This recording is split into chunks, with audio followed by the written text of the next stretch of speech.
రాష్ట్రంలో విచిత్రమైన పరిస్థితులు నెలకొన్నాయని, 10 ఏళ్ల అవినీతికి, దోపిడీలకు కాంగ్రెస్, బీఆర్ఎస్ పార్టీలు ఒకరికొకరు రక్షగా నిలుస్తూ ప్రజల్ని వంచిస్తున్నాయని కేంద్ర హోంశాఖ సహాయ మంత్రి బండి సంజయ్ కుమార్ మండిపడ్డారు. 10 ఏళ్ల బీఆర్ఎస్ పాలనలో పెద్ద ఎత్తున అవినీతికి పాల్పడ్డారని తెలిసిన కేసీఆర్ కుటుంబంపై కాంగ్రెస్ చర్యలు తీసుకోకపోవడానికి ఆ రెండు పార్టీల మధ్యనున్న రక్షాబంధమే కారణమని ఎద్దేవా చేశారు. కాళేశ్వరం కమిషన్ నివేదికను కేబినెట్ లో చర్చించిన రేవంత్ రెడ్డి ప్రభుత్వం విద్యుత్ కొనుగోళ్ల కమిషన్ నివేదికను కేబినెట్ లో ఎందుకు చర్చించడం లేదని ప్రశ్నించారు. పెద్ద ఎత్తున వాటాలు ముట్టినందునే ఆ కమిషన్ నివేదిక గురించి కనీసం పెదవి కూడా విప్పడం లేదన్నారు. ఫోన్ ట్యాపింగ్ విషయంలో కేటీఆర్ ఇచ్చే లీగల్ నోటీసులకు భయపడే ప్రసక్తే లేదన్నారు.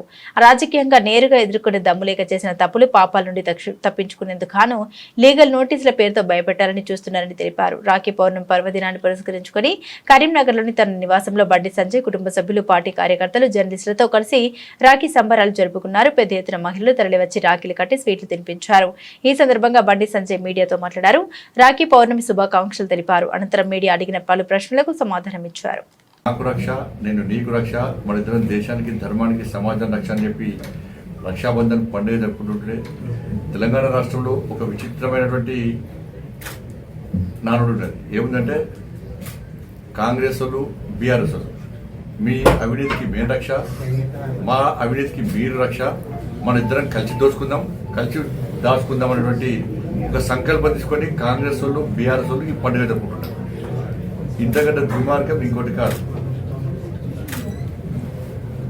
ఇంతవరకు బీఆర్ఎస్ పార్టీ చేసిన అవినీతి మీద ఆరోపణ చేస్తున్నారు, సిట్ చేస్తున్నారు, విచారణ పెడుతున్నారు, కాలయాపన చేస్తున్నారు తప్ప ఇంతవరకు కేసీఆర్ కుటుంబంలో ఒక వ్యక్తిని కానీ, రాజకీయ నాయకుడిని కానీ అరెస్ట్ చేసిన దాఖలాలు లేవు, చర్యలు తీసుకున్న దాఖలాలు లేవు.